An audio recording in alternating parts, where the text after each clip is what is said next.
Honorable Ministers, Excellencies, ladies and gentlemen, I thank UNESCO and TESS Secretariat for the invitation to speak at this pre-summit.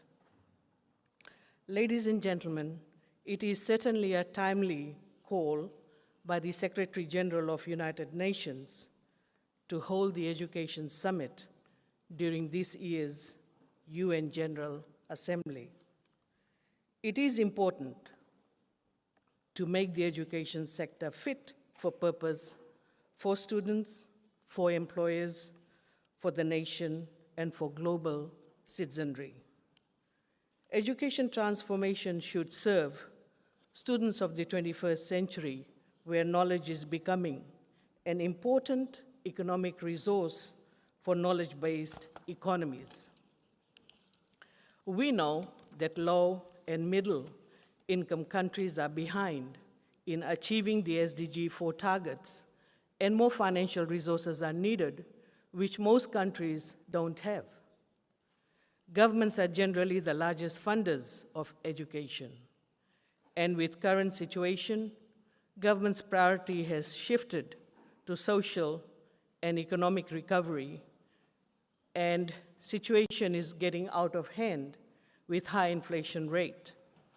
While increasing tax to GDP will certainly provide significant funding for education, however, it is not feasible to increase tax as it will hurt the small economies further with the demise of MSME sector that forms the backbone of any economy. Ladies and gentlemen, debt servicing remains a major impediment to many low and middle income countries who borrowed heavily during COVID-19. Therefore, bold discussion on debt negotiation for countries in debt crisis should be seriously considered. Otherwise, education that provides human capital for economic growth will be severely affected. Transforming education, as we are discussing now, also has the danger of creating even bigger gap between the education systems of low and middle income countries and that of developed countries. With vulnerable economies, these countries will need international support for innovative financing. And we can see institutions like GPE is very much needed to support countries who need to put the education system into its perspective. It should be recognized that many low and middle income countries are in the infancy stage when it comes to ICT-enabled education. So initial injection of funds is very important. Ladies and gentlemen, we need to consider climate change financing to support the education sector beyond infrastructure development. For small island developing states, the effects of climate change on education as a result of frequent and more intensive cyclones and flood is a reality. Every year, substantial percentage of GDP is wiped out, pushing these countries backwards. Another area that needs to be looked at is wastage in the education sector. To gain efficiencies in using funds, it is very important that we relook at our education system and identify areas of wastage for better return.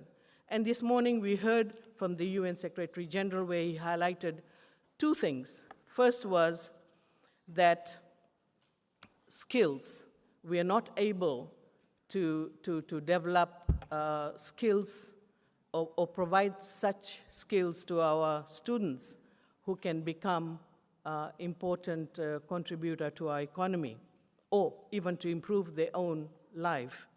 And second important thing that he mentioned was that even though students complete their primary school, yet literacy is still an issue. They are not able to read and write. So it means that whatever funds we have, we are investing into education, but we're not getting the right result or right return. Again, when we're talking about wastage, I think it's very important for us to ask difficult questions. For example, what might be the new HR structure in schools with technology-driven self-learning? Ladies and gentlemen, Action Tracks 1 to 4 are also deliberating on how this transformation will take shape in the respective thematic areas. The initiatives arising from their deliberations will have financial impacts.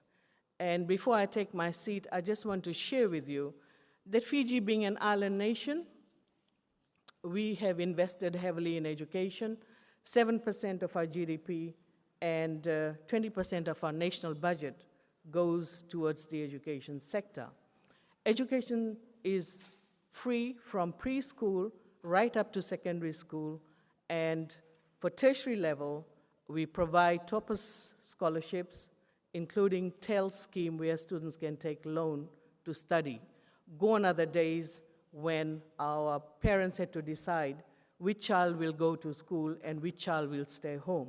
And often, the girls had to stay home while the boys were sent to universities and to schools because the parents felt that the girls will be married, they leave home, so it's no point investing in them. So we don't discriminate girls and boys, and because we've made our education free to our children, we've seen more girls are graduating from university than the boys. So ladies and gentlemen, our discussion on financing education needs rethinking, reimagination, recognizing that education is an essential enabler in achieving the Sustainable Development Goals. And we need to work towards financing, no matter what we discuss in this forum today. If we are not able to sort out our finances, our dream to transform education will remain a dream and not a reality.